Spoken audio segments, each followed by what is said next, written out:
ಯಾರ್ದು ಭವಿಷ್ಯ ಮುಗಿದೋಗಿದೆ ಅಂದರೆ ನಾನು ಹೇಳಿದಂಥದ್ದು ಬ್ರದರ್, ರಾಜಕೀಯ ಭವಿಷ್ಯ ಮುಗಿದೋಗಿದೆ ಅಂತಲ್ಲ.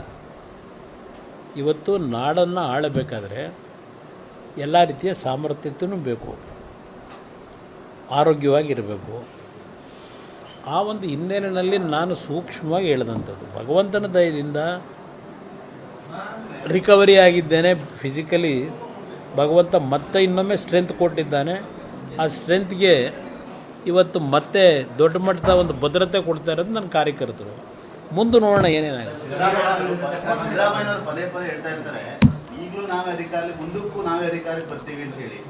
ಅದು ಮುಂದೆ ಗೊತ್ತಾಗುತ್ತದೆ. ಭಾಳ ಜನ ಹಿಂದೇನೋ ಭಾಳ ಜನ ಅದನ್ನೇ ಹೇಳಿದ್ದಾರೆ.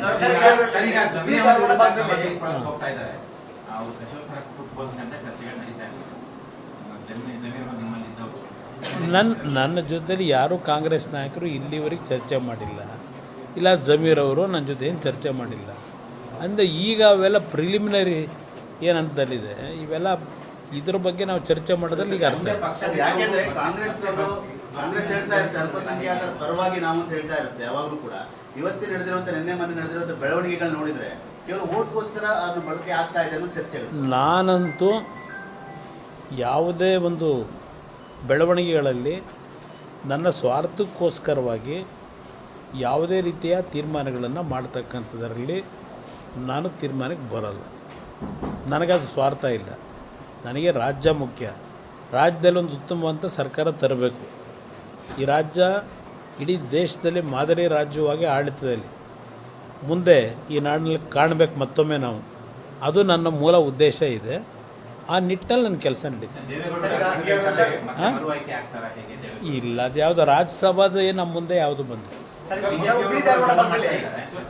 ಇಲ್ಲ. ನಮಗೆ ನಾವು ಯಾರ ಮುಂದೆ ಅರ್ಜಿನೇ ಆಗದೆ ಇದ್ದಾಗ ವಿರೋಧ ಮಾಡೋದೇನು ಬಂದು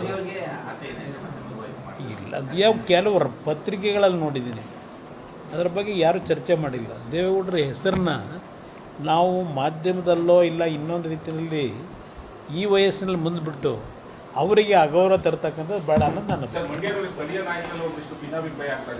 ಅದೆಲ್ಲ ಸರಿಯಾಗುತ್ತೆ, ಅವೆಲ್ಲ ಏನು ತೊಂದರೆ ಇಲ್ಲ, ಸರಿ ಮಾಡೋಣ. ಸಣ್ಣ ಪುಟ್ಟ ಸಮಸ್ಯೆ ಇದೆ, ಸರಿಪಡಿಸ್ತೀವಿ. ನಿರುದ್ಯೋಗಿಗಳು